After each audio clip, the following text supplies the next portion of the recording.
Olá, o meu nome é José Maria Pimentel e este é o 45 Graus. Desta vez estou à conversa com a psicóloga Luana Cunha Ferreira. A convidada é simultaneamente professora, investigadora em temas como a intimidade e o desejo nos casais e ainda terapeuta de casal e familiar. Por isso traz uma perspectiva muito bem informada sobre, e à falta de melhor termo, a psicologia das relações amorosas. Este tema é ao mesmo tempo interessante, pelo que permite compreender da psicologia humana, e relevante para qualquer homo sapiens não celibatário. E pensando bem em celibatários, até no caso dos padres. Ao mesmo tempo, porém, é extraordinariamente difícil chegar a conclusões muito nítidas neste tema, uma vez que há poucas coisas simultaneamente tão complexas e variáveis como a realidade das relações dos casais. Apesar destas limitações, não deixa de ser um tema com muito pano para mangas. Por um lado temos a natureza humana, que vai dos ímpetos às emoções, que tem aqui uma influência óbvia e essa sim possível de identificar, apesar da variação que existe entre os indivíduos. Por outro lado, temos o modo como hoje em dia a nossa moral, a nossa forma de ver o mundo e as nossas vontades, desde a liberdade à igualdade, à procura de uma intimidade plena, criam novas dificuldades nas relações que obrigam a repensar caso a caso os modelos que até aqui tomávamos mais ou menos por adquiridos. Durante a conversa, percorremos de forma livre este e outros tópicos que podem encontrar, como habitual, na descrição do episódio, e foi de tal forma variada a conversa que tive alguma dificuldade, quer em fazer este resumo, quer sobretudo em dar um título ao episódio. Espero que gostem. Luana, muito bem-vindo ao podcast. Vou-te começar por perguntar, acho que é giro começar por aí, porque tu tens prática clínica nesta área, eu imagino que isso deve ser uma experiência ultra rica. É uma especificidade interessante dos psicólogos que no fundo têm um acesso quase transversal à sociedade e aos aspectos da maneira de ser das pessoas que muitas vezes estão escondidos do resto das outras pessoas, não é? Isso é um privilégio. E neste caso, eu imagino que tu tenhas um padrão, se calhar mais do que um padrão, não haverá só um único caso, mas haverá uma série de casos que são mais paradigmáticos do tipo de pessoa que te procura, ou do tipo de problemas que as pessoas que te procuram trazem, no caso de casais ou não. Como é que tu encontrarias isso? Ou seja, quais são os principais problemas que levam as pessoas a irem ter contigo? Olá, antes de mais, obrigada pelo convite. Eu há uns tempos fiz uma TED Talk no Porto, TEDx Porto. Que está no YouTube? Está no YouTube. Estou a falar disto porque eu acho que começava esta talk com uma frase, pode parecer um bocadinho clichê, não é? Acho que era, cada casal é um planeta, cada família é um planeta. E efetivamente é assim que eu me sinto como clínica. Eu acho que muitos colegas meus também se sentem assim. Quando nós estamos a visitar um casal, quando o casal nos visita no consultório, parece que estamos mesmo ali num sítio muito privilegiado, não é? Portanto, com um acesso altamente íntimo àquilo que normalmente não se mostra, não é? Que se revela no dia-a-dia das pessoas, mas que não se mostra. E nós temos ali aquele canal de acesso e é de facto uma experiência muito rica e que nos devolve muitas vezes muita humildade também, não é? Acho que isso é definidor da nossa profissão. Sim. Como estamos a tentar calçar os sapatos dos outros, que é aquele esforço permanente de colocarmos as lentes dos outros, percebemos o quão singular é a experiência do outro. Por isso é que eu tenho sempre muita dificuldade em responder a questões sobre os padrões ou os tipos, porque no fundo, a minha pergunta é, há sistemas solares de planetas ou estão todos separados uns dos outros? Acho que há clusters. Exato, é isso. Podemos falar em clusters, sim. Portanto, neste momento, o que é que... também depende do meu trabalho mais de consultório, mais da Associação Casa Estrela de Mar, mais da faculdade, não é? Que também tenho, também recebo casos.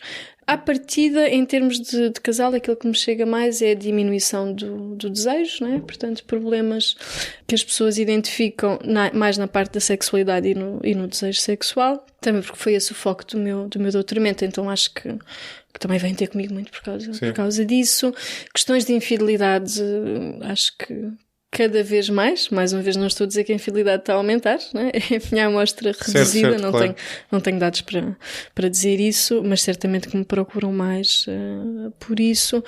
Adaptação a novos estilos, novas fases da vida, por exemplo, paternidade, transição para a reforma. Mas sim, agora que disseste efetivamente a questão da parentalidade é central, nomeadamente na fase dos filhos muito pequenos, dos filhos bebés, não é? Hoje em dia pede-se muito às mães e aos pais em termos daquilo que é suposto fazerem na altura em que os filhos são pequenos e ninguém está preparado. Sim, completamente. Sim, eu acho que há um grande embate e cada vez mais pedem ajuda porque acham que também não tem que ser assim. Não é?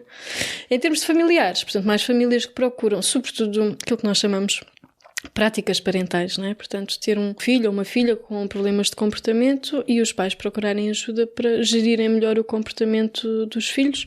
Em sistémico, isto é muito visto, em terapia familiar, é muito visto com alguma desconfiança benigna em relação à família, porque nós normalmente até chamamos o paciente identificado, não é? Portanto, aquele filho não é necessariamente o paciente, mas é a pessoa que a família identifica como paciente. E isso para nós muda tudo, porque aquilo que nós vamos avaliar e trabalhar é a família e as relações familiares que eventualmente podem ter contribuído para produzir aquele sintoma naquela pessoa, não é? Portanto, práticas parentais, muitas questões de ajustamento também a doença crónica, de ajustamento a divórcios, separações, novas formas de família, claro que sim, os meus, os teus e os nossos. Sim, Como é que claro, se gera esta claro. gente toda agora? Portanto, sim, há alguns clusters de planetas que vão aparecendo. Então se calhar vamos um por um. Sim. O primeiro que tu falavas do desejo sexual é engraçado porque desde logo liga-se com a tua investigação. Sim. E uma coisa interessante que eu encontrei na tua investigação, na tua tese e noutros artigos depois, achei interessante se calhar porque vai um bocado ao encontro daquilo que eu já achava. Sim. É aquela questão da differentiation of the self. Não sei como é que... Diferenciação do self, sim. É?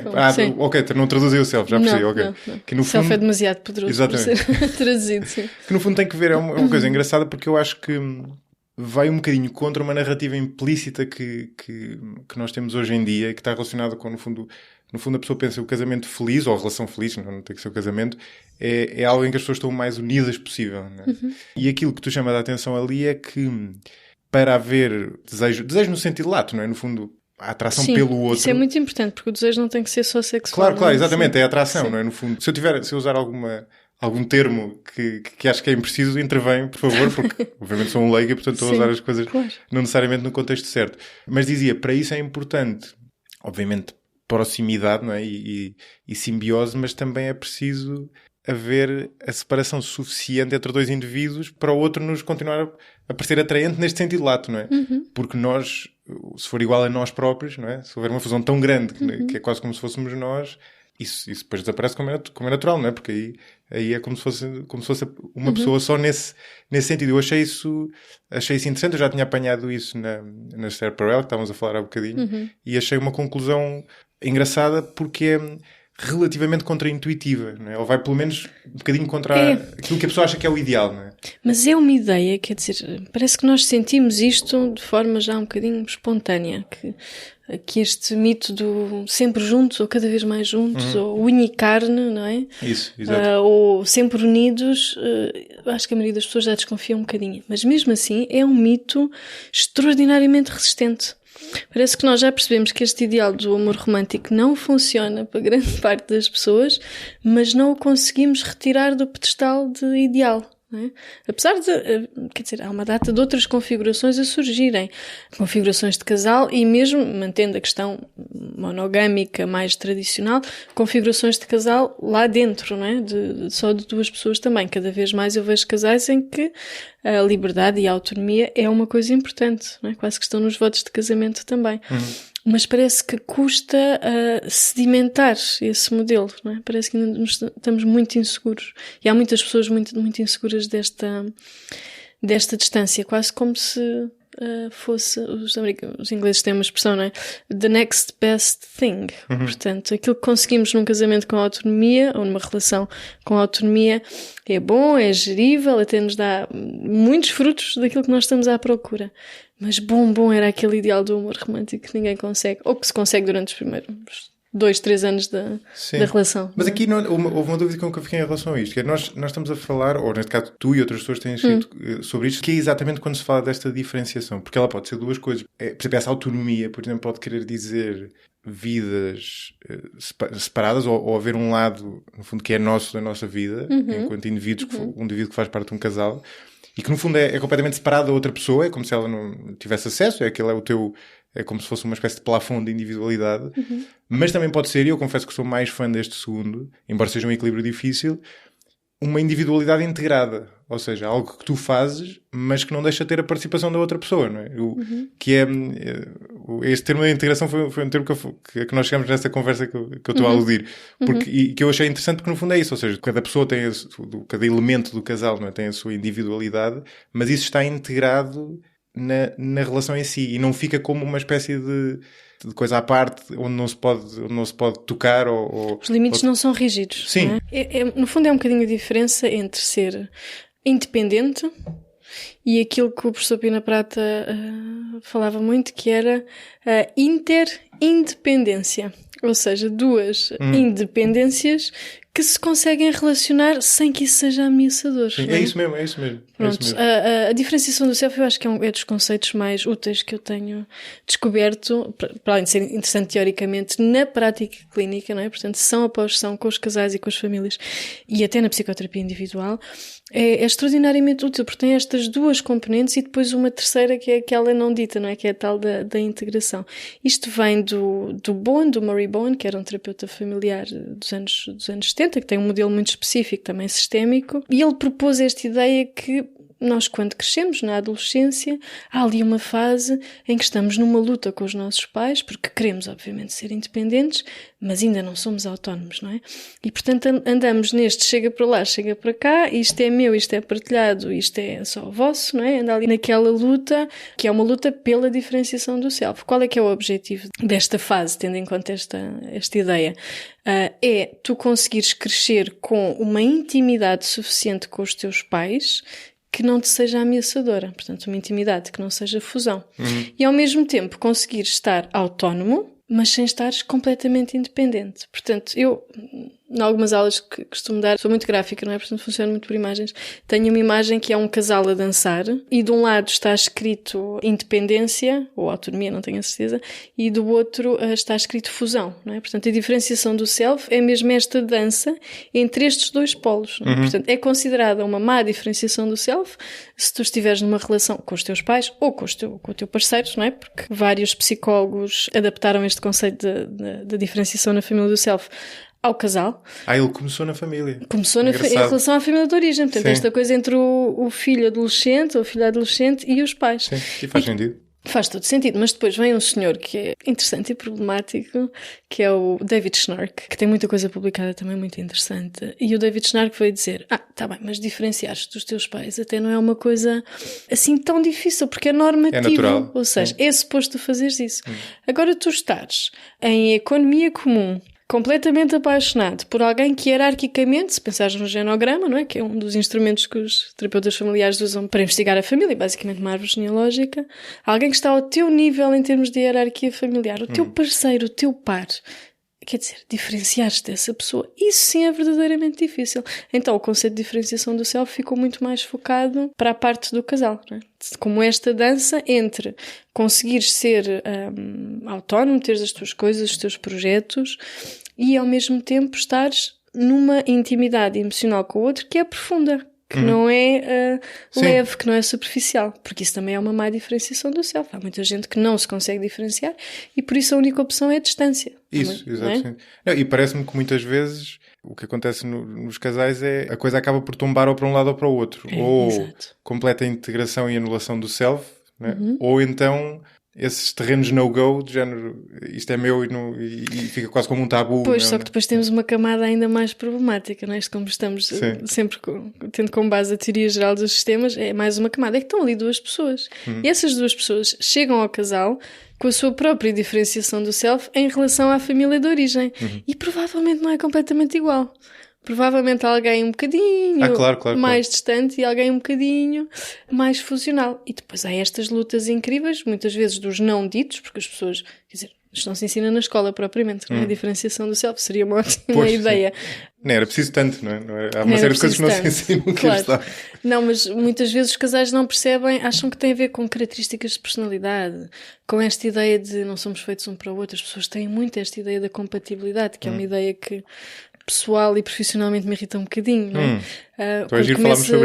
Quando começas a dar nomes às coisas, os casais começam a perceber que, ok, eu tenho aqui muitas camadas e aquilo que está difícil, não sou eu nem és tu, é a nossa articulação, não é? É parte do do nós. Porque as pessoas têm direito a não ter uma diferenciação do self completamente desenvolvida, não é? Naturalmente. E tem que haver espaço na relação para articular depois estas discrepâncias, não é? Que causam tensão. E essa questão da família, que é uma questão engraçada, ainda há bocadinho estávamos a falar disso ainda em off, já percebi que tu vês isso como estando fora da personalidade.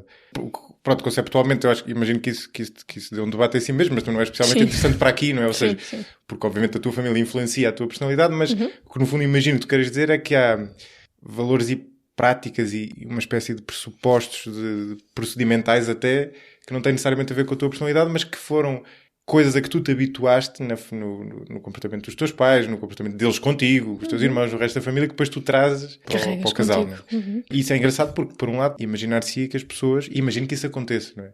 As pessoas também se selecionam com base nesses antecedentes comuns, ou seja, tu tendes, provavelmente é um fator a favor de tu te sentires atraído por alguém, atraído no sentido não no sentido sexual, mas no sentido emocional, por essa pessoa também trazer consigo modos de estar e valores que tenham que ver com os teus, mesmo que a pessoa não tenha sequer noção disso. Estás a dizer mais semelhantes, é Diga? isso? Mais semelhantes, mais sim. Semelhantes. Porque, no fundo, apesar dessa seleção que provavelmente existe, ou seja, nós tendermos a aproximar-nos de pessoas que são parecidas connosco nesse sentido e que provavelmente vieram de ambientes familiares não muito diferentes, apesar disso, há diferenças suficientes para essa colisão existir na prática.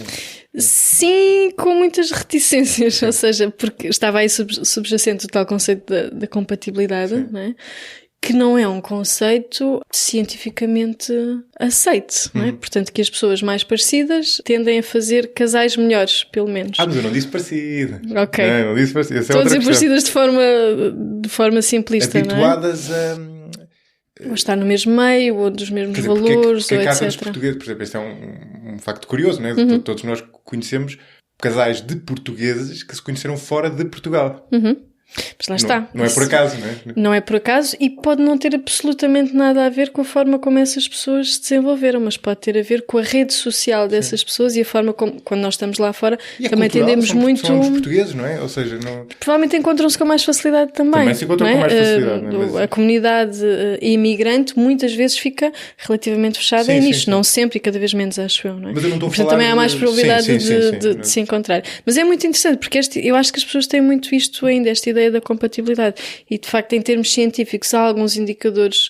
Por exemplo, claro que tendes a ter um grupo de amigos mais próximo, se calhar, dos teus ideais, até das tuas questões políticas ou etc.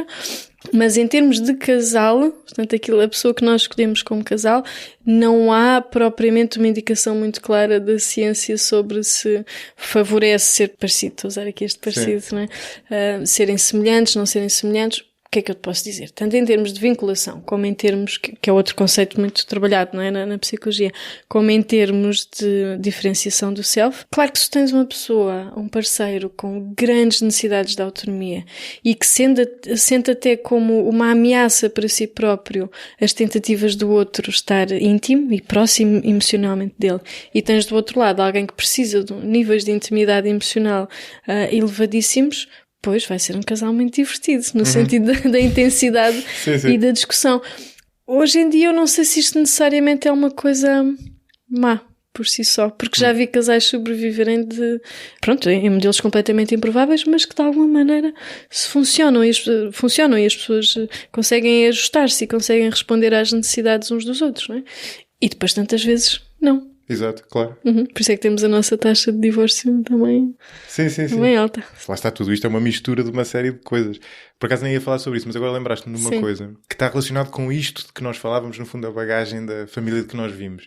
A certa altura estava na apresentação de um livro que tinha que ver com... Era mais ou menos diferenças de personalidade no sentido lato. E obviamente tudo aquilo era questionável, mas houve ali um exercício que não deixou de ser interessante, embora tivesse muito, provavelmente, de autossugestão ou de efeito da sugestão. Aquilo foi uma apresentação engraçada porque era uma apresentação um pouco convencional de um livro. Era uma apresentação em que as pessoas estavam de pé, o modelo era apresentado, que era um modelo destes mais ou menos simples, com 4 ou 5 caixas, não é? Onde as pessoas, no fundo, se poderiam enfiar, e era-lhes pedido que pusessem o pai e a mãe numa daquelas caixas. Sim. E depois no fim perguntava-se quantas das pessoas é que se tinham casado com alguém que eles identificavam como tendo a mesma personalidade do que o pai e a mãe. Okay. Curiosamente eu fui uma das pessoas que não correspondia a esse modelo, mas houve uma série de gente a auto-identificar-se dessa forma. Obviamente tudo isto é muito simplista, não é? E também não havia, basta ver que não havia tantas categorias assim para que não fosse difícil, mas não deixa provavelmente ter algum poder explicativo o facto de nós, inconscientemente, procurarmos pessoas que tenham que ver com determinados padrões de comportamentos a que nós fomos habituados enquanto éramos miúdos ou enquanto... Pois, às vezes, mas depois também te podes sentir completamente atraído por algo que é absolutamente novo e contrastante, sim, claro. não é? E tu finalmente dizes, eu assim gosto, não é? Portanto, efetivamente aí acho que não temos dados muito, muito claros. E eu acho que essa ideia, às vezes nos casais é danosa, sabes? Porque temos esta... onde estávamos a falar há bocadinho do amor romântico, não é? E temos várias ideias. O Dan Savage chama-lhe mentiras, não é? Não lhe chama mentiras, chama-lhe ideias, mitos, que vêm com a questão do amor romântico. E uma delas é da compatibilidade, não é? Portanto, tu vais encontrar a pessoa, aquela tua pessoa. E quando tu encontrares aquela tua pessoa, vão ser compatíveis. Se não forem compatíveis, é porque não é a tua pessoa. E como é que tu sabes que é a tua pessoa? Sabes que é a tua pessoa porque a paixão com essa pessoa vai durar para todo sempre, não é? E, portanto, isto são uma data de ideias que a dada altura vão caindo por terra, mas nós não nos conseguimos livrar delas, não é? E, portanto, às vezes sinto muito que alguns casais em terapia vêm ainda com esta ideia de será que é mesmo a minha pessoa? Será que não é a minha pessoa? Será que é a pessoa certa para mim? E isto é pouco útil.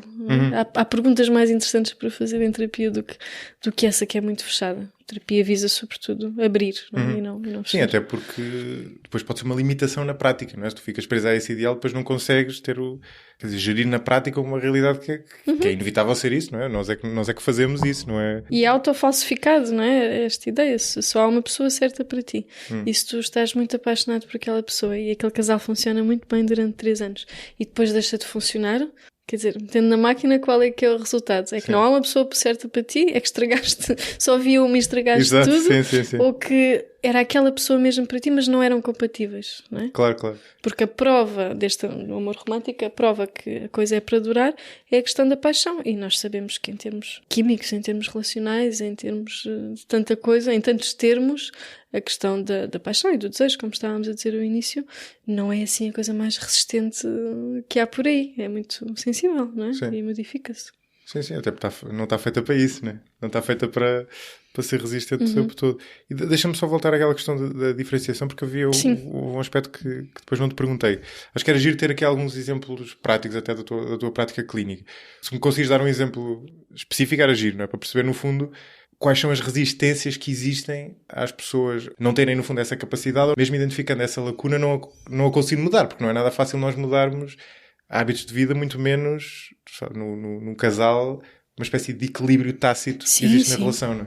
E além disso, quer dizer, a nossa profissão seria muito mais fácil se pela simples consciência de uma dimensão as pessoas conseguissem logo alterá-la. Seria espetacular.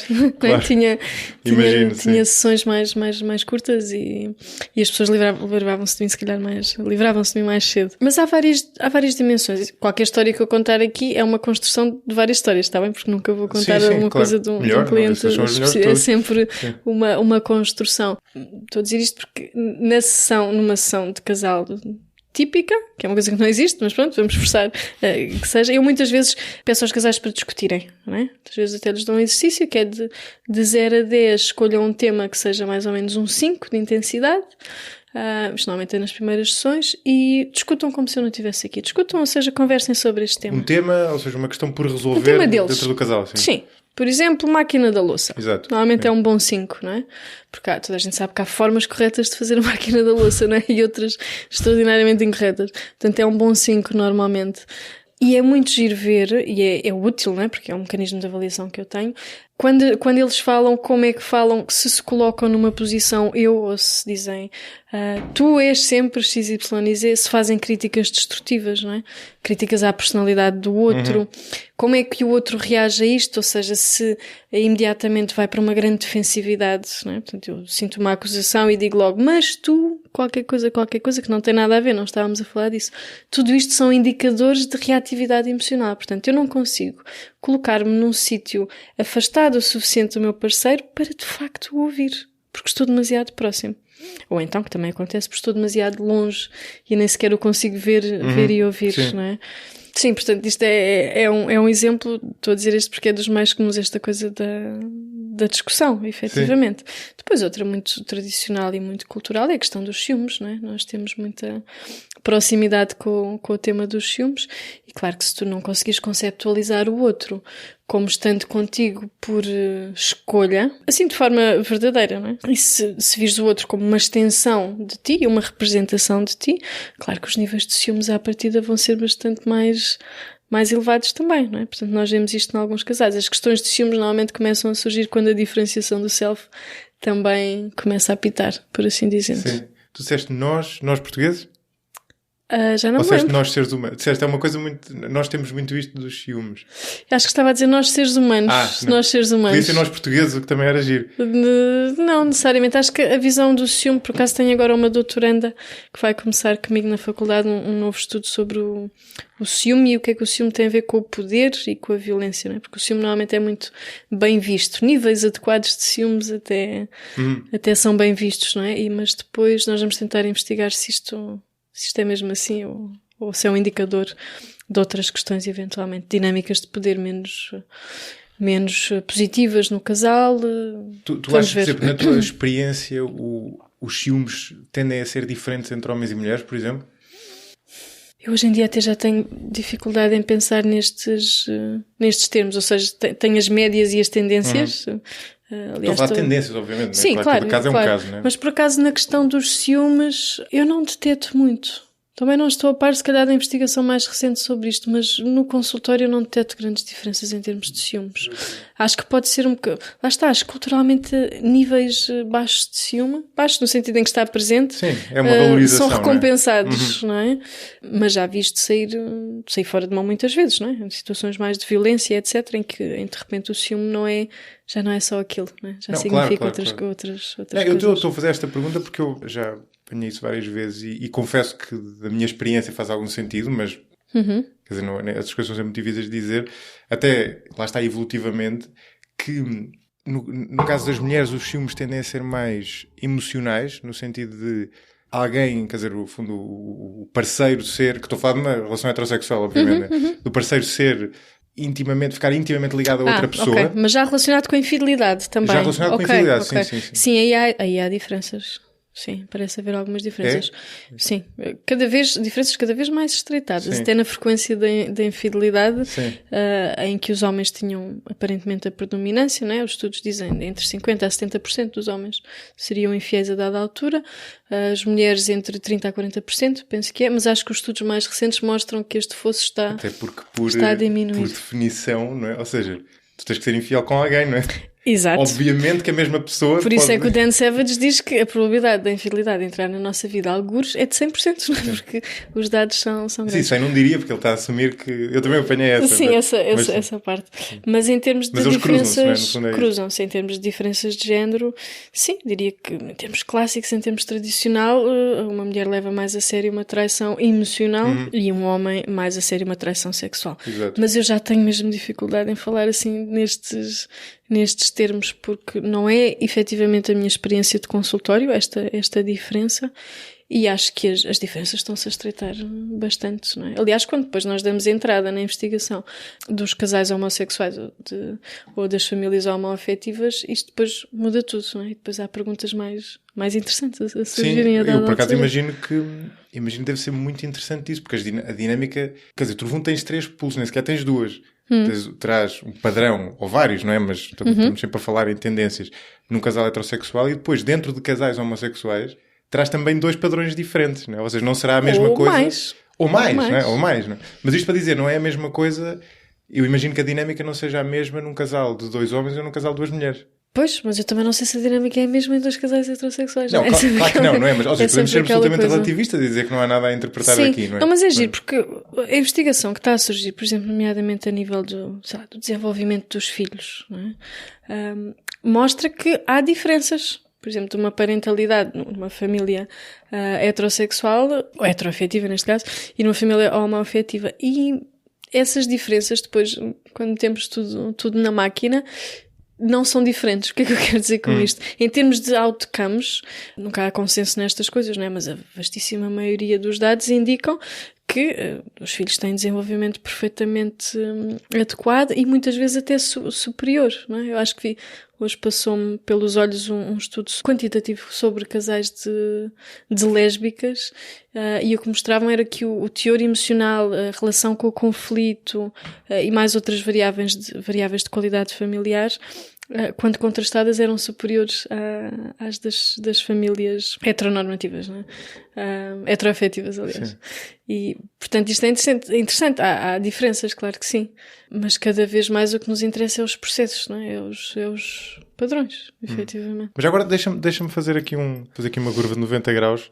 Gostava muito de ter a tua opinião, que é toda esta ideia do casamento no sentido lato, casamento / relação, foi evoluindo ao longo da história, não é? E nós hoje em dia temos num estado em que há uma série de coisas que nós assumimos e o nosso modelo atual, tendo uma série de vantagens sobre os modelos que o precederam, depois também cria muitas vezes tensões e desafios grandes. E no fundo, em relação aos quais é difícil nós termos uma visão crítica, porque lá está, crescemos neste modelo e há uma série de coisas giras, acho eu, para discutir aí. Fazendo-te a pergunta a seco, quais é que tu achas que são os grandes desafios que o modelo que nós somos criados, no fundo, culturalmente a achar que é o modelo correto, criam sobre as pessoas? Nós já falámos sobre alguns, não é? Tens a questão do self, não é? De se achar que o melhor modelo é o mais unido possível. Tens a questão da infidelidade, não é? Do que o Dan Savage fala, não é? No fundo, de nós, evolutivamente, estando obviamente nós construídos para nos sentirmos atraídos por outras pessoas e como lidar com isso, não é? E a maneira de lidar com isso não é assumir que isso não existe, não é? Numa espécie de versão idílica. E depois há uma série de outras coisas. Também falámos há bocadinho da questão da liberdade, não é? No fundo, da autonomia versus pertença. Por um lado queres pertencer, mas por outro lado queres ter a tua individualidade preservada, não é? Quais é que tu achas que são os principais desafios? Assim, estava-te a ouvir agora e uma palavra que estava sempre a surgir, que é a palavra negociação, não é? Quando nós nascemos e compramos um modelo já feito, é muito cómodo. Ou seja, já está tudo feito, não é preciso pensar em nada. Exceto se esse modelo nos for efetivamente desconfortável, não é? Como foi, por exemplo, desconfortável para muitas mulheres e para muitos homens o modelo do casamento tradicional, não é? Com as questões de género todas envolvidas. Esta questão das famílias, dos casais homossexuais ou das famílias homoafetivas, homoparentais também, é muito interessante não só para as próprias. Porque como tiveram que criar modelos de raiz, estão efetivamente a criar coisas novas que podem, tal como diz às vezes o Dan Savage também, ser soluções para as famílias mais normativas, certo, que andam para aqui a casar-se e a descasar-se, a tentar encontrar novas formas, mas que não têm como não tiveram que construir coisas de raiz, e os outros tiveram, não é? Aqui os outros com O grande, no sentido dos grupos mais minoritários. Que no fundo criaram uma coisa nova que era... Tens que negociar tudo. A partir do momento que o casamento mudou, não é? Depois de repente passou a... Claro. Uma destas coisas, e é das coisas que me têm interessado mais, e é francamente dos problemas que mais me têm chegado ao consultório também. Problemas, desafios, porque não são só negativos, efetivamente, que é a questão da parentalidade masculina, não é? Esta questão que as mulheres, sim senhor, entraram já no mercado de trabalho, já há não sei quanto tempo, em Portugal... quase parece desde sempre, e os homens estavam a demorar a entrar no mundo doméstico, não é? E a ocupar o mundo doméstico, e o mundo doméstico é muito feito também da parentalidade, mas não só. E, portanto, durante muito tempo falava-se desta dupla jornada, as mulheres continuam a fazer, portanto, o trabalho do dia e o trabalho depois doméstico, familiar, de cuidar, etc. E, neste momento, aquilo que eu observo são muitos homens, e, portanto, aqui estou a falar em estruturas familiares mais normativas, muitos homens a tentarem apanhar o comboio em casa e a não fazerem a mínima ideia como, e às vezes com parceiras muito colaborativas e que quase que nos levam ao colo para mostrar como, e outras parceiras que também resistem, não é? E mas parece que se tem que criar... Apanhar o comboio... Apanhar o comboio em termos de o que é que significa cuidar em casa, o que é que significa tratar da casa, que não é só fazer a máquina da louça. Quem é que faz o trabalho emocional... Mas estás a falar dos filhos também? Não, dos filhos, sim, da parentalidade masculina em geral, não é? Mas esta coisa de quem é que cuida do bebê, como é que se cuida do bebê, que tipo de cuidar do bebê é que é adequado mais para o homem ou mais para a mulher... Parecem coisas muito simples, mas é nisto que os casais estão a passar grande parte do tempo em termos das novas negociações. Não é? Quem é que passa a noite com o bebê a chorar pode não ser a mesma pessoa que durante o dia diz que não tem problemas em mudar a fralda ao filho. A participação em termos masculinos hoje em dia está a ser muito mais exigente e por acaso acho que Acho que é uma coisa boa, porque depois eu vejo também no consultório os frutos disso. É que os pais que hoje em dia participam à séria, não só a mudar as fraldas, têm acesso a um nível e a uma complexidade de afetos e de experiências parentais que os seus antecessores simplesmente não tinham acesso, não é? Claro. E para isto as mulheres têm que prescindir de alguma coisa e isso às vezes também é difícil. Isso, exatamente. Pois. Sim. Por isso é que é preciso uma visão sistémica sobre isto, não é? Senão vai-se estragar o casamento. Exatamente. É que os papéis de género restringem, mas também dão segurança. Pois, são conhecidos, são normas. Claro. É tão confortável ficar na norma se a norma te for favorável. Claro, exatamente. Depende de como é que tu te situas perante ela, ou se ela até é agradável ou não, não é? Mas tem essa dupla valência. Uma coisa engraçada. Estava a pensar nisso até quando estava a preparar esta conversa. Uma coisa que eu reparei quando eu fui pai há relativamente pouco tempo, e não sei se tu partilhas desta visão, mas no momento em que tu tens um filho, há uma série de papéis de género que entram e não estavam presentes até ali. Ou seja, até ali, hoje em dia... Tornam-se visíveis, não é? Tornam-se visíveis na sociedade atual, acho. Isto não é verdade noutros países, mas em Portugal, até ter filhos não há grandes papéis de género. Quer dizer, obviamente há a maneira de vestir, muda, há uma certa expectativa em relação à personalidade de homens e mulheres com alguma diferença, mas particularmente na nossa cultura portuguesa não há enormes papéis de género, quer dizer, há coisas... Sim, vamos dizer portuguesa, urbana, do nível sociocultural específico, claro que sim. Eu disse portuguesa porque, por acaso, Portugal nisto até compara relativamente bem com outros países que seria inesperado, não é? Um país mais... Sim, eu concordo neste contexto específico. Sim, mas neste contexto, obviamente, claro que sim. Aqui as questões... Não é? Com essa ressalva, sim. Agora, a partir do momento em que surgem crianças no retrato, é muito giro que, de repente, há um brotar de papéis de género engraçados, em certo sentido compreensíveis, ou seja, eu acho que há uma razão evolutiva, biológica mais do que evolutiva, ou seja, a mulher tem o filho, tem uma série de hormonas que se libertam, quer dizer, que leva a que no fundo tenha uma predisposição tendencialmente maior para cuidar do filho, mas depois há todo um exagero que leva a que, por exemplo, sendo homem, tu fiques um bocadinho fora da... Sim, eu hoje em dia não sei francamente o que é hormonal e o que é social. As coisas já são tão antigas, não é? Sim. Não, obviamente que haverá um lado cultural, não é? Mas o que eu quero dizer com isto é, independentemente da pessoa achar que o ponto certo seria no meio ou até um pouco deslocado do meio, ele está demasiado deslocado, é o que eu quero dizer, não é? E é giro, eu lembro, por exemplo, de um caso que me ficou na memória, não há muito tempo, em que estávamos numa festa com amigos e era uma festa de uma miúda, de uma criança. E portanto estava lá muita gente com bebés ou semi-bebés. E eu estava a segurar na minha filha e reparei que estavam outros homens a segurar nos respectivos e de repente chegou a altura de tirar a fotografia. E eu estava a segurar na miúda, continuei. Claro. E depois, quando estava a tirar a fotografia, reparei que era o único homem a segurar na miúda. Que engraçado. Houve uma troca, estás a perceber? Naquele momento... Agora vais para o sítio certo, não é? Sim, naquele momento houve naturalmente, não foi negociado, as pessoas nem tinham consciência disso, mas houve uma passagem, então estavam todas as mulheres, raparigas a segurar nos miúdos, que eram todos entre poucos meses de idade e 2 ou 3 anos, e eu era o único que estava lá no meio. Claro. E achei muito engraçado isso. Mas isso faz todo o sentido aquilo que tu estás a dizer, porque eu acho que, lá está, numa determinada classe, nível sociocultural, etc., acho que os homens estão a entrar imenso, mais do que mudar fraldas, e há qualquer coisa que as mulheres estão muitas, eu acho que posso ter até este verbo, estão a tentar prescindir, não é? Mas que está também a ter custos. Exatamente. E esta ideia do para a fotografia fica com a mãe, sem que as pessoas, se calhar ativamente, pensem nisso. Exato. Provavelmente foi tudo completamente espontâneo, não é? Mas faz sentido, porque é aquele papel que nos foi atribuído e que, por vezes, custa muito descolar. Às vezes não temos que descolar e anda tudo aqui nesta negociação de queremos todos ser mais pais. Parece que as mães querem ser mais pais com mais autonomia também. E os pais querem ser mais pais por boas razões, não é? Porque também isso lhes foi... também estavam sonegados, não é? Dessa parte. Mas isto está a criar toda uma espécie de confrontos, de negociações, de coisas muito ricas que... para um olhar, se calhar, mais sistémico, não é? Como estamos sempre a falar do contexto, revela, portanto, põe a aberto outras questões de poder dentro do casal e outras questões de género dentro do casal, não é? Portanto, às vezes parece que o mudar a fralda é quase uma metáfora para tudo o resto. Mudar a fralda, a máquina de lavar a louça, quem é que organiza melhor a máquina de lavar a louça, etc. E muitas vezes pegamos nestas coisas como metáforas de tudo aquilo que está a mudar e, de facto, que papéis é que as pessoas querem ter e os ganhos secundários que têm a dada altura se prescindirem de algumas coisas também. Pois, e querem de facto, não é? Isso é que é engraçado. Eu acho que há uma série de contradições que às vezes a pessoa nem tem percepção, não é? nisso, quer dizer, esta questão cada caso é um caso, não é? E há pessoas, eu acho que, por exemplo, deve ser muito difícil para uma mulher que não se encaixe facilmente nesse, quer dizer, que tenha um filho e goste do filho, mas não se encaixa nesse papel de estar no Instagram a aparecer com os 2 miúdos no braço, uma coisa qualquer género. Aliás, o Instagram é um ótimo exemplo. O Instagram está cheio de fotografias de mães com miúdos e não sei o quê, não há praticamente de pais. É uma miragem, quase.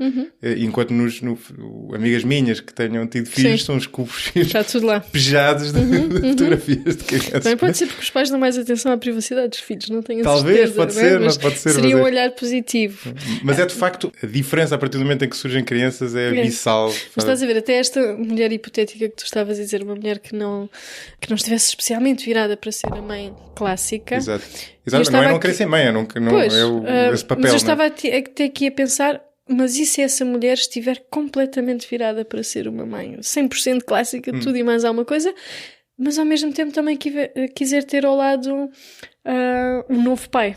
Não é? Mas uma coisa e a outra não são incompatíveis? Não, eu acho que não, mas têm que ser negociadas, porque quer dizer, é diferente para mim como mãe, a minha filha cair, quem é que ela vai pedir socorro, não é? Então eu e o pai. Este pai é muito participativo. Se for tudo 50-50, eu também tenho 50% de hipóteses de quando a minha filha esfola ao joelho vir a correr para mim e outros 50% vai ir a correr para o pai. E se calhar se isto for em casa, uma pessoa nem pensa 2 vezes, desde que ela saia consolada, tudo bem. Claro. Mas se estiver na rua, no meio do supermercado, não é? E se este pai acolher a filha, este pai vai ser provavelmente super elogiado, vai ser um paizão, não é? Vai ser a exceção, vai ser uma coisa extraordinária, quando basicamente só pegou a miúda ao colo, não é? E consolou, que é o trabalho mais básico da parentalidade. A mesma mãe a fazer exatamente a mesma coisa, está só a fazer o seu trabalho normal, não é? Portanto, depois há esta decalagem na valorização, que para algumas mulheres pode ser muito difícil, porque supostamente era um papel que nos era dado e que era nosso, e de repente há outra pessoa a ocupar, e se calhar nós até queríamos isto, mas de repente perdemos esta valorização. Exato, sim. Social, não é? E depois do outro lado andam os homens, por exemplo, nos centros comerciais à procura de casas de banho masculinas com fraldários e depois não há. E depois tem que mudar a fralda no chão, como acontece tantas vezes. Sim, é verdade. Há um aspecto relacionado que eu me lembrei agora que tem que ver também com essas diferenças, mas aqui mais ao nível da atração e não ao nível da parentalidade, que eu acho que também é outro desafio que existe atualmente, que é, lá está, nesta sociedade urbana e educada a uma visão mais ou menos partilhada de paridade, e que leva no fundo a que nós tentemos ajustar todos os papéis. Para haver atração também não é preciso haver alguma diferença. Não tem que ser uma diferença igual para toda a gente, não é diferença necessariamente de papéis de género, mas tem que haver, ela reside também nessa diferença, não é? Pois, eu acho que isso é uma contradição também difícil de gerir às vezes. Isso tem uma data de contradições, é muito interessante, porque aí, tocando na parte, falando agora de uma atração mais sexual, sim. Nós aí ainda somos mais individuais do que em todas as conversas que nós tivemos, em todos os temas que nós tivemos a debater até agora. Aquilo que de facto as pessoas na sua sexualidade privada consideram atraente ou não, pode ter N âncoras, e não há esta ideia de, mais uma vez, de compatibilidade também, não é? Mas esta ideia de ter que haver uma diferença, às vezes não, tantas vezes não é? Pode haver mulheres mais clássicas que considerem extraordinariamente atraente um homem mais dominador, e mulheres mais clássicas que considerem extraordinariamente atraente um homem mais participativo na parentalidade, por exemplo. E pode haver mulheres que, ou pode haver homens que na prática queiram efetivamente uma parceira super autónoma, super independente, profissionalmente bem-sucedida, e que efetivamente durante o dia passo o clichê, olham para ela com grande admiração por isso, mas que efetivamente depois à noite não consideram isso a parte mais sexualmente atraente da parceira. Nós somos muito complicados. Sim. E estes níveis não foram feitos, parece, para estarem todos arrumadinhos, não é? Somos todos muito desarrumados. E sobrepostos uns sobre os outros. Ou seja, o que tu achas sexualmente atraente pode não ser a mesma coisa. Pode ser uma coisa que tu não queres para a tua vida, por exemplo, não é? Sim, exatamente. Claro. É. Isto são tudo camadas, depois, lá está, volto à palavra para mim chave, que é esta questão da negociação. Eu uso muito com os casais esta ideia que sexualmente falando, não é? Em termos de fantasias, desejos, etc. Cada um deve ter o seu jardim privado, e que é privado, e que não é para ser partilhado, e escolher um canteiro ou alguns canteiros desse jardim para efetivamente estar ali um quintal partilhado. Claro que quanto mais partilhado for esse quintal, melhor pode ser para o casal, não é? É difícil um casal que não tenha pontos que se toque, efetivamente. Mas estas 3 entidades devem existir. Não partilhado no sentido em que aquilo que eu acho atraente não tem absolutamente nada a ver com aquilo que o meu parceiro acha atraente em termos de práticas sexuais, por exemplo. Não é? Convém haver coisas partilhadas, Sim. mas como eu digo muitas vezes aos meus casais, vocês não têm que ser manos, não é? Não têm que ser iguaizinhos. E há um aspecto engraçado da sexualidade. Não sei se tu partilhas desta visão. Por um lado, dir-se-ia que nós 2019, mundo ocidental no sentido lato, somos a sociedade mais liberal que já houve no mundo, não é? Em certo sentido, não é? Hoje em dia tens quer dizer, fala-se de sexo muito mais abertamente do que se falava antes, quer dizer, podes discutir na televisão, tens anúncios mais ou menos a puxar para o erótico, não é? Tens filmes, até há quem se queixe de uma excessiva sexualização da sociedade. Claro, estar em todo lado, não é? Supostamente. Exatamente. Por outro lado, é como se nós nunca tivéssemos estado tão distantes.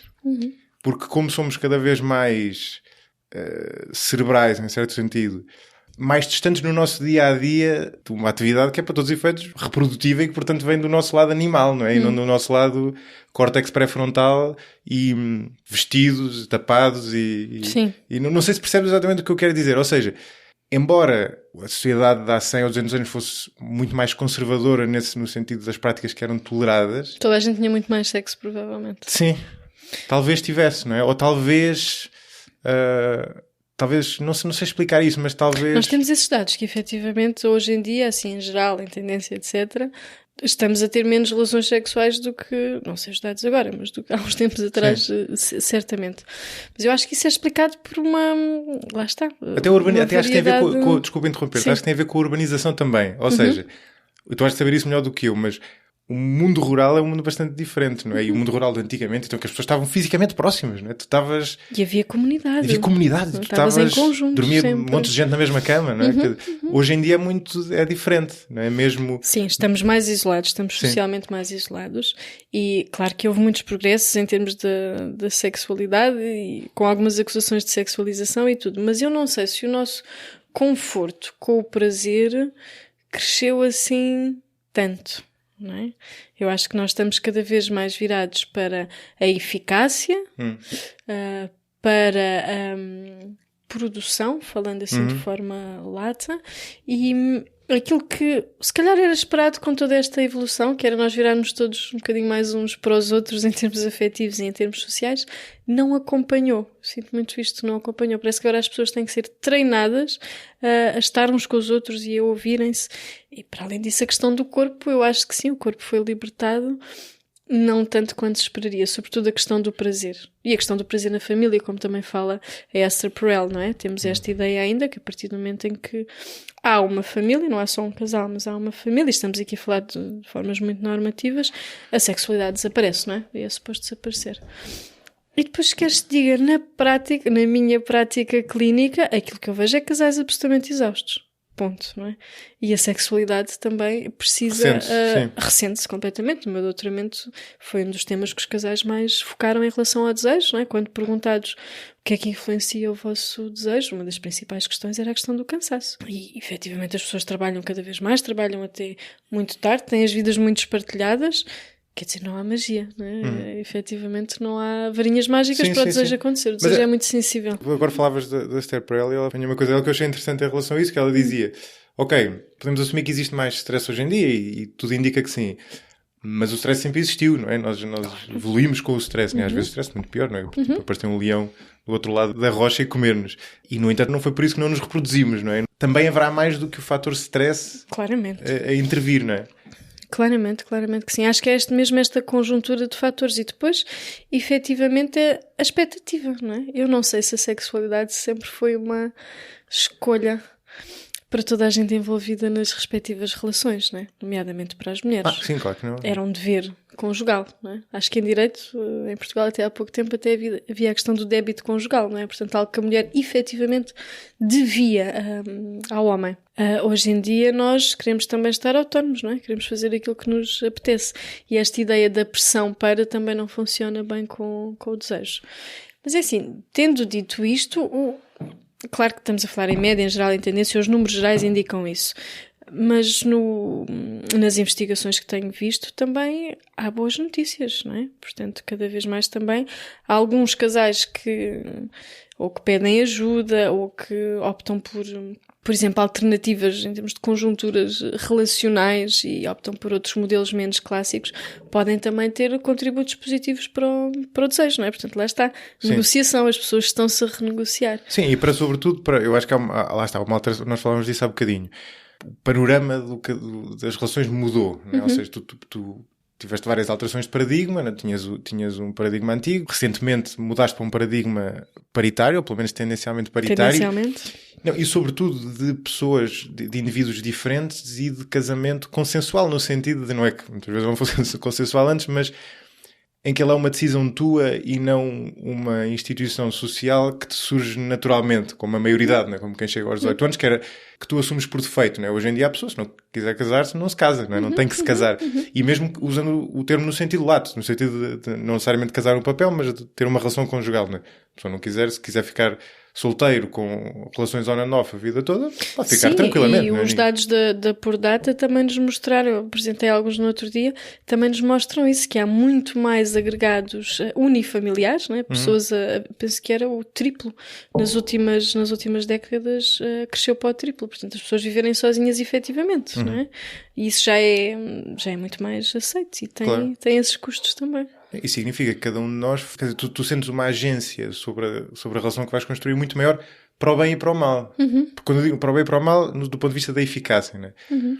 Para o bem no sentido em que permite, e aliás até é interessante abordar os dois temas, para o bem no sentido em que permite criar variações, né? Há bocado pareceu-me que estavas a aludir à questão do poliamor, que é uma coisa que tem um enorme problema de branding, mas parece, porque em português soa péssimo. Mas eu acho que faz sentido discutir, porque é claramente, quer dizer, mais vai explicar melhor do que eu, mas no fundo é tentar fazer o unbundling, acho eu, entre a questão afetiva e a questão sexual, mais ou menos. E embora também, provavelmente isto não seja a melhor explicação de todas, porque as duas podem estar envolvidas, não é? Mas no fundo é dizer, ok, vamos tentar ter uma espécie de meio termo entre uma relação monogâmica e uma relação livre, ou uma não relação, em que há uma espécie de casal base, mas depois cada pessoa, dentro de determinados limites, tem liberdade para ter relações com outras pessoas. Claro que lá está, que podem ser simplesmente sexo, mas também podem ser mesmo relações emocionais, não é? Ou seja, pode ser, portanto isso tem várias vertentes, não é? E isto no fundo é tentar desconstruir, é tentar pensar, ok, há aqui estas limitações que algumas pessoas sentem, vamos tentar, em vez de andar já não sei quem é que dizia isso também, de monogamia em série. Monogamia em série, não é? Tipo uma espécie de... Que é efetivamente o padrão. Que é o que acontece, não é? Que as pessoas são monógamas, mas têm várias relações ao longo da vida, tentam ter uma base com uma pessoa, mas mais flexível. Não é? Que as represente, não é? Que as represente. Esse é um exemplo interessante lá está, das pessoas tentarem explorar e tentarem...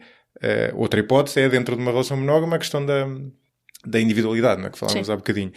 E este é o lado bom, não é? O lado bom no sentido exploratório, não é? Criativo, não é? No sentido de criar uma coisa nova. E sobretudo de flexibilizar um conceito, não é? Porque é difícil que um determinado conceito sirva para toda a gente, não é? O mais normal, não é? Nós não vivemos todos no mesmo tipo de casa, não é? Claro. Vivemos em casas diferentes justamente porque cada um de nós tem preferências pelo número de quartos, pela acessibilidade, por viver numa casa tipo vivenda ou viver num apartamento, uma série de coisas. O lado mau, digamos assim, ou o lado difícil disto, é que esta maior agência nossa sobre as relações também leva a que nós sejamos muito mais insatisfeitos, não é? E muito mais exigentes. Não é? E muitas vezes exigentes de coisas contraditórias entre si, lá está. Ou seja, queres liberdade, mas também queres tudo e queres só que seja uma pessoa a dar-te. Exato, sim. Isso muitas vezes, não é? Como essa diz. Em termos do poliamor, eu não sou nem de perto nem de longe especialista. O Daniel Cardoso é que investiga e escreve muito bem sobre o poliamor, ele tem coisas muito interessantes, ele é muitas vezes muito injustiçado por algumas intervenções que teve, mas ele é um grande investigador e devia ser efetivamente mais lido. Também em relação às famílias homoparentais, devo dizer que também não sou especialista.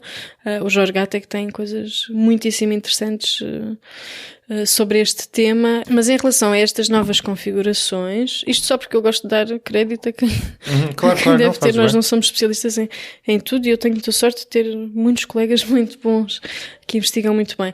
Mas em termos destas novas configurações, eu acho que o interessante aqui é que nós estamos todos à procura mais ou menos da mesma coisa, das mesmas duas coisas, não é? Identidade e pertença. Tenho ideia que seja qual for o modelo de psicologia que tu pegues, seja qual for a família que te chega ou o casal que te chega, as pessoas precisam destas coisas, não é? Identidade, se sentirem representados por aquilo que apresentam e pela forma como os outros veem, e a pertença, aliás, sentir que estão bem em algum lado e que são vistos também de uma forma que acolhe essa identidade. E união, não sei qual é o termo para isso, mas união emocional, não é? Ou seja, nós somos um animal social, não é?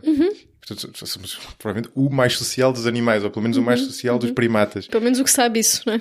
Ou o que sabe isso. Não, mas nós somos estupidamente sociais, é uma coisa completamente absurda. Não sei se os bonobos concordavam contigo, se os bonobos talvez sejam um bocadinho mais. Sim. Não sei como é que eles seriam com as redes sociais, mas nós somos a nossa permeabilidade às redes sociais mostra quão sociais nós somos. E, portanto, procuramos relações próximas com as pessoas e a relação não sei qual é o termo sem ser casamento, conjugal, a relação íntima nesse sentido. Sim, acho que é mesmo intimidade. É só porque íntimo pode ser amigos íntimos ou... Pois não, intimidade no sentido de intimidade emocional e também de pertença, não é? De coesão. No fundo é o pináculo dessa sociabilização, não é? É a relação mais...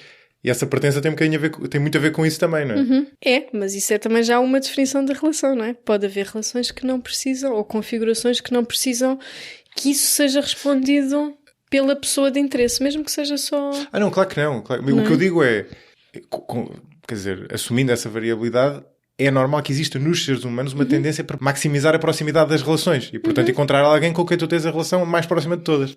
E isso ser uma fonte de realização, no fundo. Sim. Mas aquela história do pair bonding, não é? Sim. Eu acho que nós gostamos em geral de pares. E alguns de nós gostam de mais do que um par. Às vezes ao mesmo tempo e outras vezes em série, que é aí que nos aproximamos. Mas mesmo dentro, muito, isso é que é curioso, porque mesmo, eu não conheço isso muito bem, mas mesmo na vertente do poliamor, que lá está tem um problema de branding, mesmo aí há um parceiro base, há um pair bonding, não é? Ou seja, há uma pessoa... Imagino que haja variantes. Há muitas variantes, sim. Portanto, essa é uma das questões que eu, do pouco que sei do poliamor, percebo que muitas vezes não é posta de uma forma clara, mas daquilo que eu percebo, depende, é como se fosse um cristal, não é? Em que depende a faceta para o qual olhas para ele. Há muito mais diversidade também dentro do poliamor do que contrastando. Portanto, podes ter um parceiro ou uma pessoa que é como se fosse a raiz de tudo e que depois tem parceiros ou parceiras à volta que se podem relacionar ou não entre si, ou então tens um casal base que depois tem outras configurações, não é? Acho que há muitas formas de fazer isto, às vezes de forma mais ou menos aberta naquele sentido antigo, quase anos 70 do amor livre, mas aquilo que eu acho que é mais definidor e mais interessante nas questões da poliamoria é também a questão da negociação, ou seja, como não está feito, tudo tem que ser absolutamente posto em cima da mesa para ninguém se magoar. E provavelmente muitas vezes as pessoas magoam-se. Claro.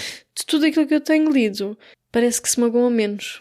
Ou seja, não estou a dizer isto num termo comparativo, que as estruturas poliamorosas são melhores que as outras, não é isso que eu estou a dizer. Aliás, porque eles não são prescritivos, não é? Não querem impor absolutamente nada. Não, e tem muita variação, portanto nem dá para... Tem, exato. Mas lá está, como tem que negociar tudo aquilo que seja poder, conflito, etc., fica à partida logo muito mais assegurado e organizado, parece. Não é? Sim, é negociado, enquanto noutros casos é supostamente implícito. É implícito e depois não é... E os implícitos dão-nos sempre problemas, como nós sabemos, não é? Exatamente. Mas eu acho que um dos desafios tem justamente de ver com implícitos que antigamente funcionavam e agora não funcionam. Pois. Ou seja, nós estamos a falar de casamento do ponto de vista da relação entre duas pessoas. Ou mais, não é? Whatever, não é? Mas vamos assumir esse exemplo. Sem casamento, por enquanto, duas, sim. Sim. Eu estou a usar o termo no sentido lato, não é? Estou a usar no sentido de uma relação. Mas há outro lado muito importante do casamento que é preciso não esquecer e que tem que ver com o facto do casamento ser também uma instituição social, no sentido que cumpre um papel, não é? Porque é que as pessoas se casam, não é? O casamento, o casamento no sentido de celebrar o casamento, seja pelo civil, seja religioso, é uma cerimónia social, não é? E a festa em si é uma performance social também para aquelas pessoas aquilo não interessa nada, não é? Porque se fosse só entre os dois, estavam os dois sozinhos numa sala, não precisavam de fazer nada. Sim, é um ato performativo também. Exatamente, não é? Portanto, tem essa função. E aí também existe... Antigamente tu tinhas, na forma antiga, sendo ela uma forma rígida, ela estava feita para funcionar de uma maneira muito ágil socialmente. No fundo, permitia a cooperação entre os membros do casal, não é? Porque cada um tinha a sua função, não é? A partir do momento em que tu passas para um paradigma diferente, cada um tem que negociar a sua função. E, por exemplo, coisas difíceis que hoje em dia estão por trás de muitas dificuldades nas relações e nos divórcios é a questão intertemporal, que é que tu dizes, por exemplo... Alguém vai trabalhar tem uma proposta no estrangeiro, por exemplo. Ou tem uma proposta em que vai ganhar mais, por exemplo. Mas vai ter que trabalhar mais tempo. O que é que o outro faz? Ou há um filho. Quem é que vai cuidar? Quem é que não vai cuidar? Antigamente tudo isso estava segregado e escrito no papel. Decidido, agora tudo isso tem que ser decidido, não é? Sim, e as coisas são postas efetivamente em cima da mesa, nomeadamente em relação aos rendimentos familiares, não é? Ter um filho hoje em dia tens de decidir também, aqui em Portugal, se vais partilhar a licença, se não vais partilhar a licença. Isto depois não é tão bonito como está escrito efetivamente na lei também, não é? E muitas vezes os casais dão-se com estas dificuldades que... Somos muito iguais, mas alguns são um bocadinho mais iguais do que outros. E há custos a nível de rendimento. Há sempre esta ideia, não é? Quando se fala do gender gap em Portugal, que não quer dizer que as empresas literalmente paguem menos às mulheres, não é? Quer dizer que, efetivamente, depois no todo, esse diferencial sente-se, nomeadamente em mulheres com filhos. Claro que sim, isso tem que estar tudo em cima da mesa e tem que ser feito de novo. O que continua a deixar-me bastante... incrédula é que para muitos casais isso ainda não é feito, não é? Portanto, entram direitinhos no casamento como se tudo fosse automático, esta nova tendência mais igualitária, como se tivessem um manual já feito e depois ficam muito surpreendidos ao fim de 2 anos de casamento que afinal aquilo não está a funcionar, porque o modelo antigo não funcionava e porque eles esqueceram que tinham que criar um modelo próprio daquela relação, não é? Com as suas regras e as suas coisas. E com cada um com vontade de autorrealização, não é? Que também é uma coisa... Claro, e de crescimento e desenvolvimento. Sim. E há uma crítica que é feita, não sei se uma crítica mais sociológica, mais, quer dizer, um bocado conservadora, mas eu acho que vale a pena ser discutida, que é a questão de nós hoje em dia termos uma pulsão por querer ser felizes, não é? E mesmo passando do querer ser felizes para a realização, que não é bem a mesma coisa, que no fundo pode ser mais uma felicidade de longo prazo, não é? O casamento, lá está, com pessoas a trabalhar e com filhos, não é isso no dia-a-dia. Há uma crítica de índole mais conservadora que é muitas vezes feita, que é dizer, e isto leva-nos à questão da taxa de divórcios, em que estávamos a falar para aí há meia hora, que passámos en passant para aí há meia hora, que é a questão de dizer as pessoas estão-se a divorciar mais porque foram habituadas a querer ser felizes e mais ou menos hedonistas, numa vida relativamente fácil em que a pessoa procura o prazer e depois de repente chegas a uma relação conjugal e é normal que tenhas uma série de obstáculos pelo caminho, não é? E isso levando... E nós não estamos propriamente treinados para nos mostrarmos vulneráveis e negociarmos numa situação de vulnerabilidade, não é? Esta coisa da diferenciação do self que estávamos a falar no início, isto é uma coisa muito difícil. Tu mostrares ao outro, ao parceiro que provavelmente é quem mais confias, mas também mais te magoou, se a relação teve alguma intensidade, não é? Sim. Tu mostrares-lhe as tuas dimensões mais vulneráveis, isto é efetivamente difícil. E quando nós falamos de um casal que já se tem que readaptar, não é? Portanto, que a felicidade já não é completamente espontânea ou natural, porque é o início da relação, e nós damos muito valor a estas duas palavras, não é? O espontâneo e o natural é que são bons. Aí nós estamos, como dizia também o Dan Savage, a assinar uma certidão de óbito previsto de um casamento, não é? Se vamos dizer que as coisas vão funcionar, porque as coisas vão funcionar, e ninguém tem que efetivamente passar aqui a dada altura às passas do Algarve para se revelar vulnerável e para querer trabalhar as coisas de uma forma diferente. Há muita gente que não lida bem com esta coisa do ter que trabalhar para... Como assim ter que trabalhar para uma relação amorosa funcionar? Como assim as coisas não são espontâneas? Mais uma vez, leva-nos àquele mito que estávamos a falar há bocadinho, não é? Parece que se não for espontâneo, não vale a pena. Se não for espontâneo é porque não é certo para ti. Se não for espontâneo é porque não é para fazer. Se não era natural e ninguém tinha que pensar nisto. Isto são duas necessidades completamente antagónicas, não é? E deixam as pessoas muitas vezes Se não muito for natural, aflitas. não é puro, não é um bocadinho isso, não é? Sim, é porque não é para ser. Se calhar já devia estar fora desta relação, senão isto não tinha que ser tão difícil. Não tinha que estar a mexer, sim. Claro. Sim. Isso é muito aquele tal ideal do amor romântico, não é? Que se é para ser, tu vais sentir, não é? Ou vai correr bem, não é? Vai sempre ser compatível e tudo mais. Pondo a coisa de pernas para o ar, eu no início falava-te dos problemas que levavam as pessoas ao teu gabinete, mas também há a versão contrária disto, que é o que é que as relações de sucesso têm, que as distingue? Isso é uma pergunta muito estudada, curiosamente, por outros, mas também pela sistémica, não é? A sistémica tem tenta ter pelo menos aquela ideia, não da psicologia positiva mais banal, mas efetivamente da área científica da psicologia positiva, que é também muito interessante, que é o que é que funciona. Vamos lá ver o que é que funciona. Não é? E no meu doutoramento eu tentei perguntar também isso aos casais, de forma mais qualitativa e mais quantitativa. O que é que eu posso dizer? O que é que funciona? Para já, acho que quem nos estiver a ouvir já vai ter esta palavra da negociação, não é? A questão da negociação, não tanto aquilo que tu fazes, mas o sentir-te seguro naquela relação para poderes dizer ao outro que, olha, esta parte não está a funcionar, vamos criar um plano, vamos tentar outra coisa, não é? Portanto, tu tentar fazer diferente, uma coisa que parece muito simples, mas que muitos casais não conseguem fazer. Depois, alguns casais, não, a investigação também nos mostra, isso não é a minha, é dos Gottman, penso eu, se não estou em erro. Os casais felizes tendem a ter uma ideia de si próprios, em termos de qualidade conjugal, muito superior àquilo que efetivamente são. Portanto, eles acham que nós é que somos os bons casais. Nós somos muito melhores que os outros. Essa já tinha apanhado. Não sejam, não é? Mas é uma coisa mas muito isso autoalimenta, não é? Sim, É uma ótimo. self-fulfilling prophecy, em certo sentido. E depois, em relação, por exemplo, às discussões, à forma de discutir, nós aí também temos indicadores muito claros, que, por exemplo, crítica destrutiva é absolutamente preditiva de divórcio, questões como o desprezo, etc. E no contraste, lá está, casais que conseguem efetivamente estar numa posição de escuta aqui é um verbo largo, não é? Que não tenham necessidade de se estar constantemente a defender dos ataques do outro. Claro que isto depois também tem melhores outcomes.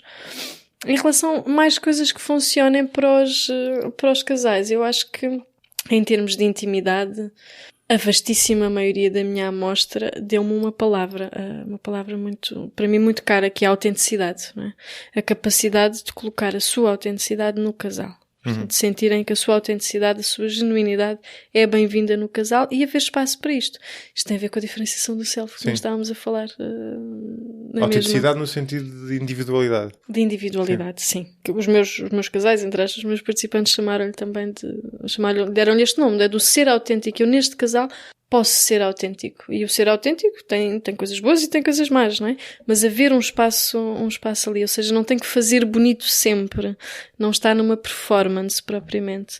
Isto eram casais satisfeitos nesta amostra. Eu só investiguei casais satisfeitos.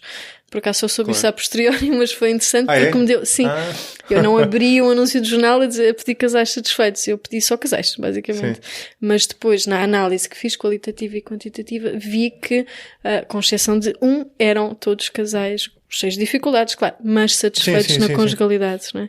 Depois, em termos do desejo, especificamente, a questão da autonomia, que não estava descrita em nenhum modelos assim de relevo em termos de desejo sexual, apareceu imenso também na amostra, não é? Portanto, a capacidade de eu ver o outro como alguém separado de mim, lá está separado, mas íntimo, é uma coisa que aumenta o meu desejo, não é? Mas que também aumentava a satisfação, certo? Certo. Está dos dois lados. Sim. Porque estão muito relacionados, não é? Nos casais satisfeitos. Sim, mas eu até diria, por acaso, intuitivamente que isso podia estar mais relacionado com o desejo do que com a satisfação emocional. Estava presente, eu não avaliei propriamente satisfação emocional, pelo menos não como construto, não é? Mas estava presente tanto na intimidade emocional como no desejo, sim. E há uma coisa gira que tu não falaste aí, acho eu, a não ser que tenha ouvido mal. porque tu falaste da autenticidade, né? Falaste da individualidade, e implícito aí está o pressuposto de que isso é fixo ao longo do tempo.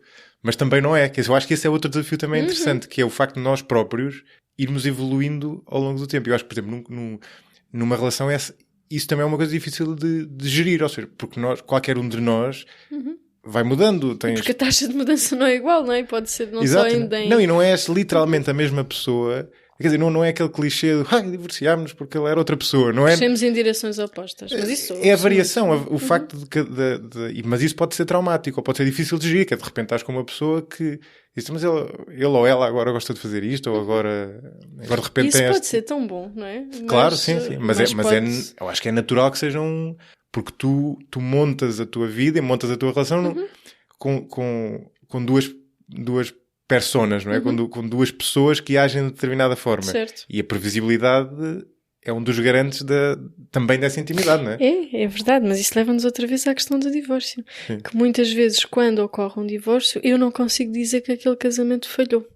Há casamentos de sucesso que foram casamentos de sucesso até à sua conclusão, e que a sua conclusão não representa necessariamente um falhanço, claro, não é? Claro. Porque aquelas pessoas de facto conseguiram, imagina, durante 10 anos, fazer uma relação incrível que depois seguiu um ciclo, que eu não sei se posso aplicar a palavra natural, ou se já estou a esticar demais, mas que seguiu um ciclo e que fechou ali, não é? Mas esta ideia ainda não é uma ideia propriamente popular hoje em dia, não é? O divórcio ainda é visto como um falhanço, ponto. Sim, eu estou de acordo contigo, aliás, eu acho que não acho que se deva ignorar o aumento da taxa de divórcio. Eu nem sei como é que Portugal compara com outros países, não sei se comparamos bem ou mal. Nós somos um bocadinho estranhos, para variar. Nós estivemos ali na parte da crise de 2011, nomeadamente, portanto, na crise mais expressiva, um pico de divórcios incrível. Penso que chegamos a 74,74 de divórcios por casamento, e na altura isso rebentava com todas as escalas, praticamente. Se não estávamos no número 1, estaríamos no número 2 ou número 3. Não me lembro. E depois tem vindo a reduzir. E neste momento já estamos... não sei se temos já os números de 2000 e... Sim, temos os 2018, é para aí 0,64, não é? Portanto, estão a diminuir os divórcios. E não sei se é porque as pessoas estão a dar melhor. Porque, efetivamente... Ou há menos pessoas para se divorciar. Pois é, que há menos casamentos também. E também estão, na crise depois, houve ali um picozinho, e depois também estão a decrescer. Claro que só se divorcia quem se casa. E em Portugal nós não temos os dados das uniões de facto, que também me irrita profundamente. Porque não... Quer dizer, tu se precisares de uma declaração de união de facto, vais à junta de freguesia e podes pedir se tiveres em economia comum há 2 anos.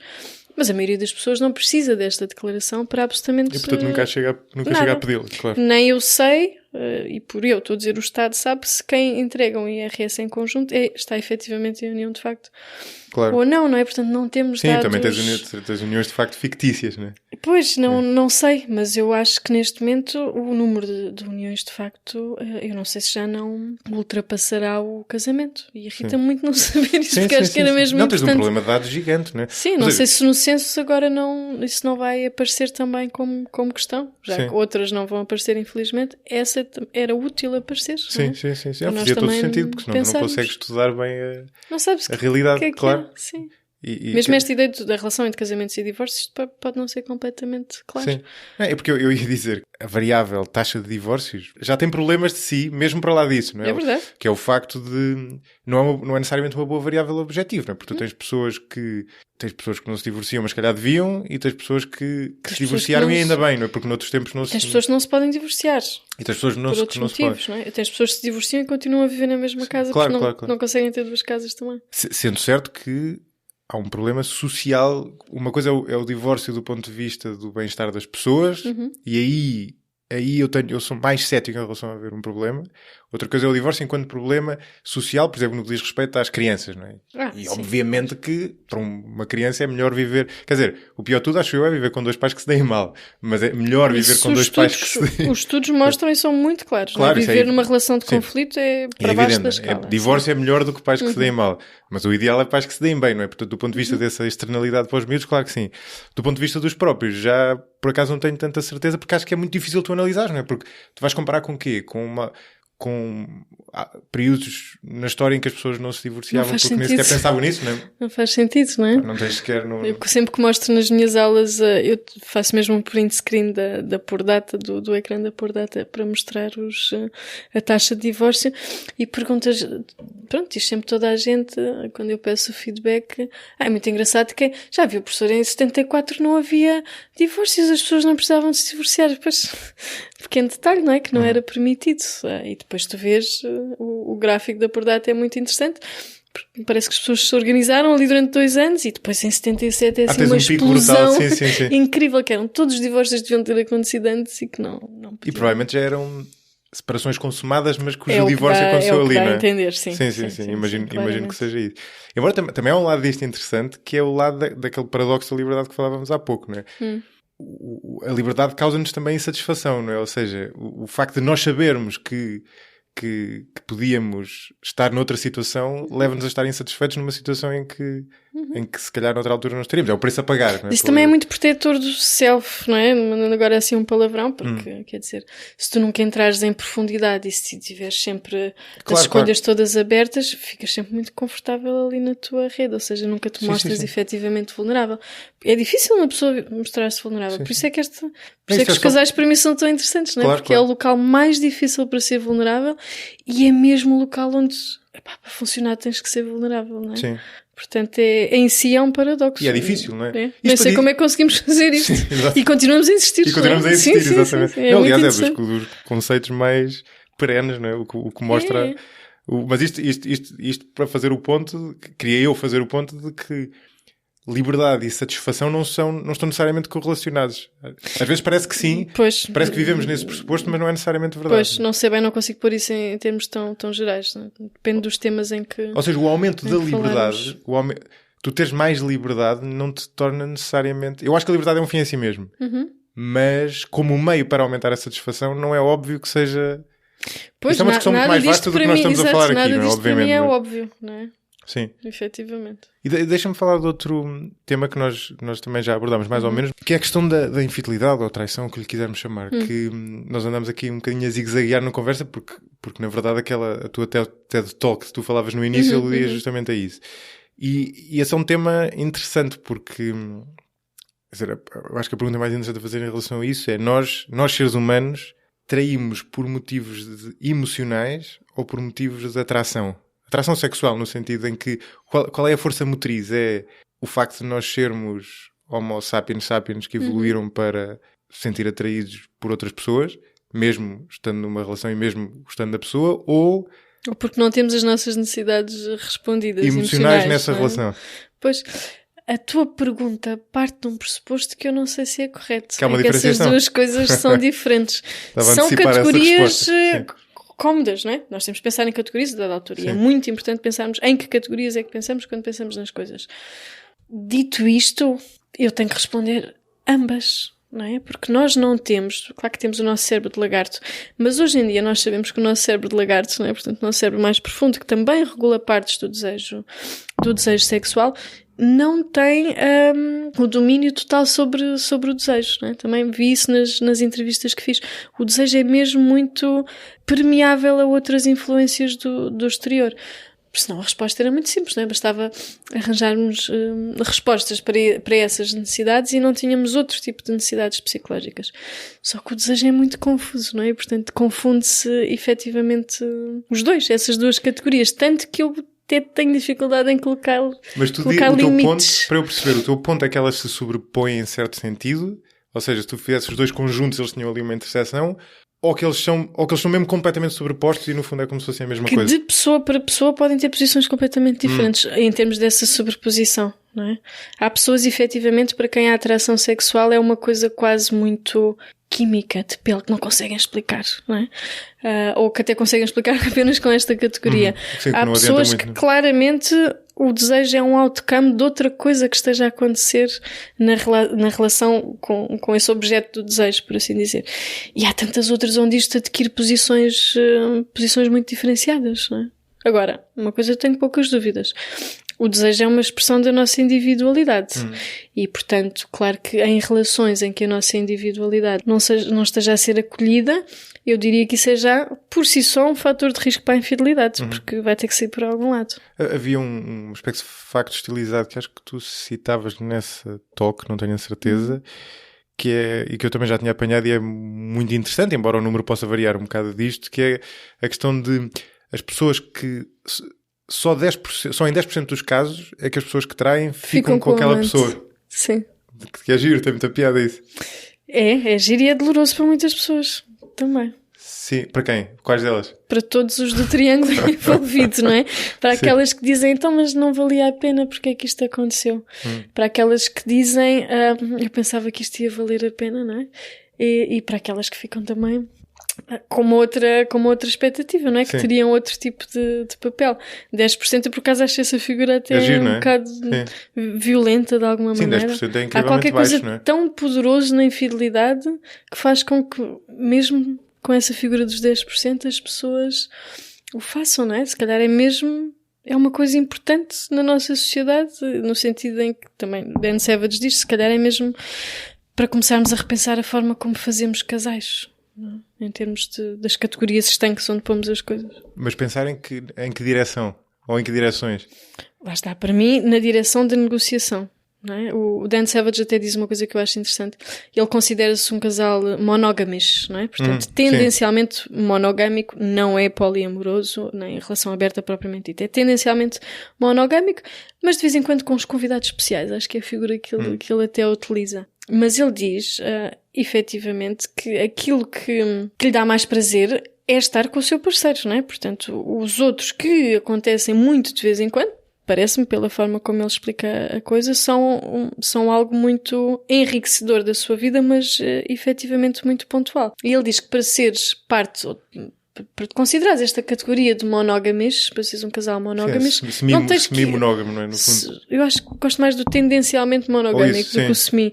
Não tens efetivamente que estar com uma terceira pessoa, sexualmente falando. Mas o ponto dele tem mais a ver com a parte sexual, acho eu. Eu achei que sim ao princípio, mas depois vendo melhor quer dizer, vendo uma segunda ou uma terceira vez a coisa, eu achei que ele estava a dizer que basta abrir o espaço mental para que sim é normal sentirmos atraídos por outras pessoas e não, isso não quer dizer que façamos alguma coisa nesse sentido, mas quer dizer que deitamos um bocado por terra, mais que não seja aqui entre nós os dois, este ideal romântico, em que percebemos que isto, pronto, se calhar é um conjunto de mentiras muito bem intencionadas, ou pelo menos com uma intenção muito, muito clara. O simples facto de tu assumires dentro do teu casal que isso é um ideal, mas que as coisas não acontecem assim, ou seja, que naturalmente a paixão não dura a vida toda e é suposto nunca mais desejares durante os próximos 60 anos outra pessoa, que isso é um sinal do amor verdadeiro, não é?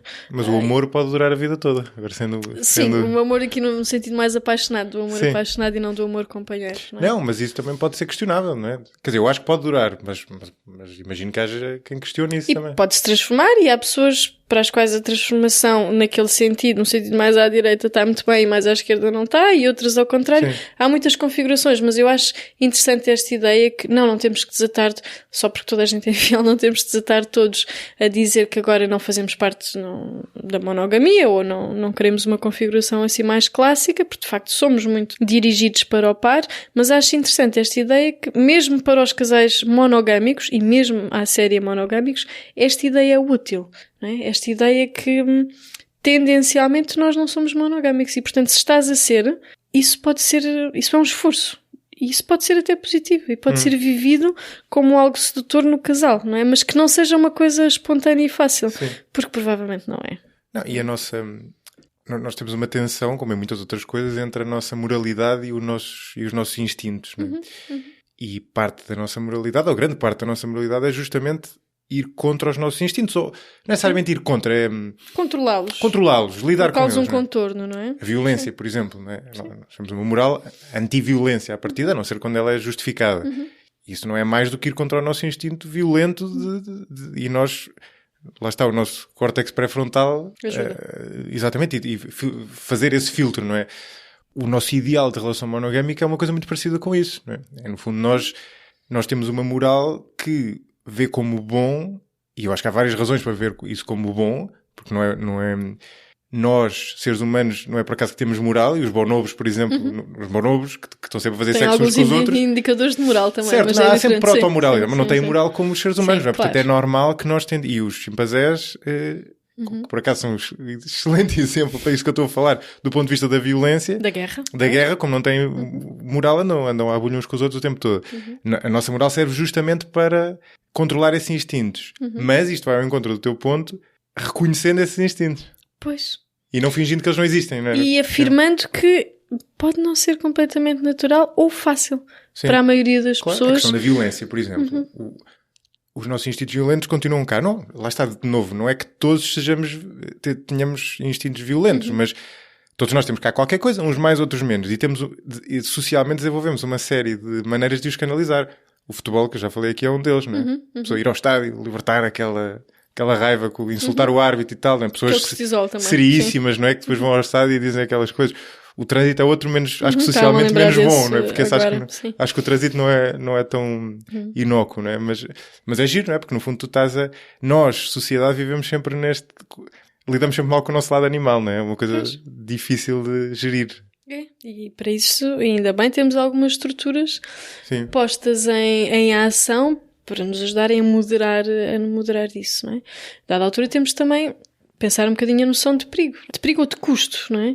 Que a monogamia não é a coisa mais fácil do mundo para muita gente, ou pelo menos não é um given, não é? Não é uma coisa espontânea.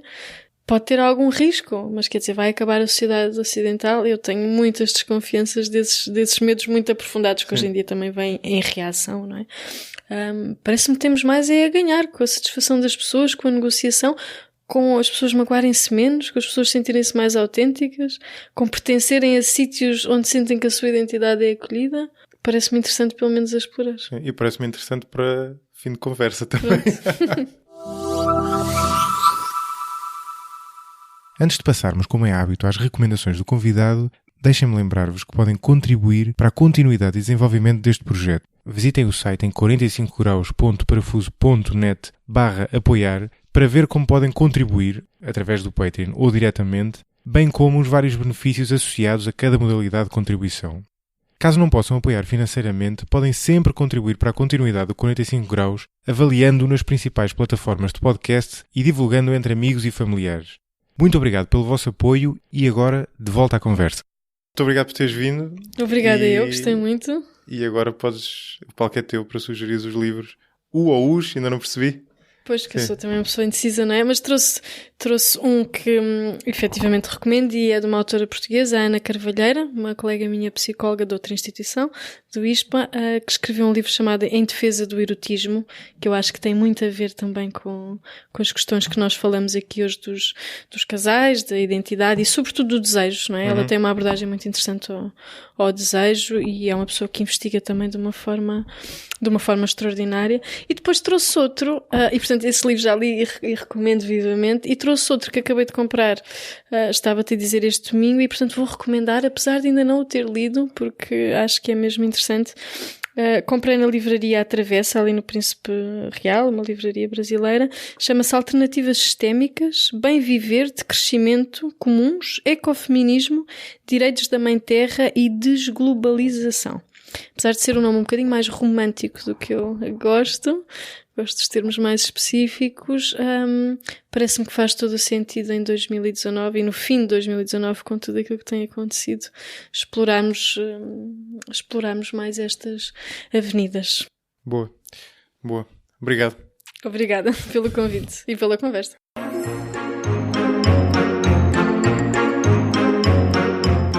O 45 Graus é um projeto tornado possível pela comunidade de mecenas que o apoia.